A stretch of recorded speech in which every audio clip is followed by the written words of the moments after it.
आणि म्हणून मला असं वाटतं की पहिल्यांदा तर आपण सगळ्यांनी लक्षात घेतलं पाहिजे की क्राईम रेट हा कसा मोजायचा असतो? प्रति 1,00,000 लोकसंख्या मोजायचा असतो. तो जर ॲब्सोल्यूट क्राईम रेट मोजला जयंतराव तर नेहमीच उत्तर प्रदेश पहिल्या क्रमांकावर असेल आणि नेहमीच गोवा शेवटच्या क्रमांकावर असेल, कारण गोव्याची लोकसंख्याच 15 लाख आहे. आता 15 लाखात क्राईम होतील तर किती होतील? आणि म्हणून प्रति 1,00,000 लोकसंख्येमध्ये आपण जर विचार केला तर देशातल्या राज्यांमध्ये आपण 7व्या क्रमांकावर आहोत, पहिल्या क्रमांकावर नाही आहोत.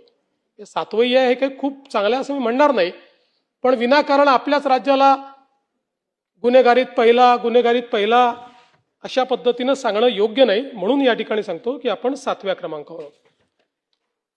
आणि आपण जर बघितलं क्राईम अगेन्स्ट विमेन, महिलांच्या विरुद्ध जे अपराध आहेत त्यामध्ये महाराष्ट्र 9व्या क्रमांकावर आहे. तिथेही पहिल्या क्रमांकावर आपण नाही.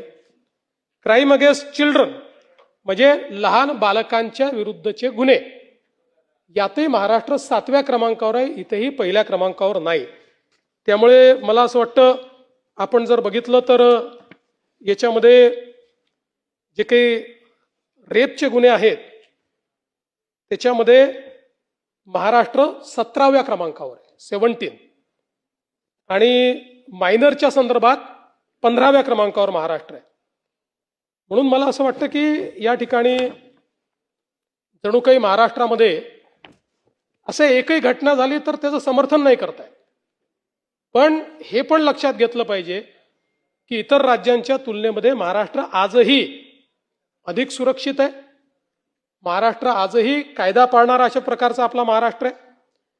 आणि आपण जर आता क्राईमचं स्टॅटिस्टिक्स दिलं म्हणून सांगतो की मे 25 ते मे 26 अशी जर आपण तुलना केली तर त्याच्यामध्ये विनयभंग 374 ने कमी, दुखापत 187 ने कमी, जबरी चोरी 271 ने कमी, घरफोडी 295 ने कमी, चोरी 384 ने कमी, आणि गुन्हे उघडकीस येण्याचं जे प्रमाण आहे तेही 2025च्या तुलनेत 3.12% वाढलंय, 82% ते पोहोचलेलं आहे.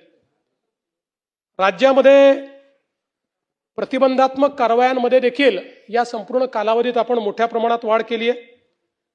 तडीपारी 534 ने वाढ, MPDA 14 ने वाढ, मकोका 33 ने वाढ, आणि मोठ्या प्रमाणात अग्निशस्त्र जप्त करणे 427 अशा पद्धतीनं आपण हे काम केलंय. आणि आपण जर या ठिकाणी अपराध सिद्धीचा दर बघितला, हा सगळ्यात महत्वाचा आहे. कारण अध्यक्ष महोदय, गुन्हेगारावर वचक कधी राहील तर गुन्हा एखादा आपण पकडल्यानंतर त्याची चार्जशीट दाखल केल्यानंतर कन्व्हिक्शन होणं हे अत्यंत महत्वाचं आहे. दुर्दैवाने आता हे आपल्या जुन्या कायद्यांमधलं कन्व्हिक्शन चाललंय, त्यामुळे फार अडचणी यात. नवीन कायद्यांनी खूप सोपं केलंय, स्पीड केलंय, पण जुन्या कायद्यांमध्ये हे कन्व्हिक्शन आपण करतो.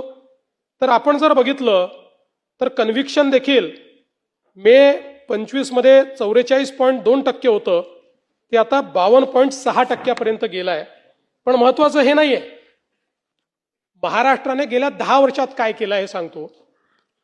2008 साली आपला कन्व्हिक्शनचा रेट हा 9.4% होता. 2011 साली 12 साली तो 9% होता, 9.4% होता.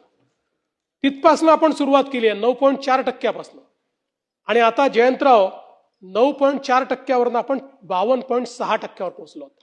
गेल्या 10 वर्षामध्ये कन्सिस्टंटली तुम्ही बघितलं 10 वर्ष 8 आणि 9% आपला हा दर होता की ज्याच्यामध्ये 100 लोकांना आपण जर चार्जशीट केलं 91 सुटून जात होते.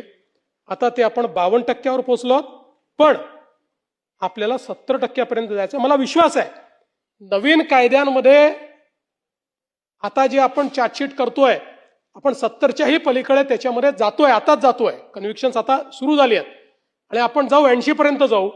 पण या जुन्या कायद्यांमध्ये जरा काही अडचणी असल्यामुळे त्या ठिकाणी आपल्याला तो प्रयत्न करावा लागतो.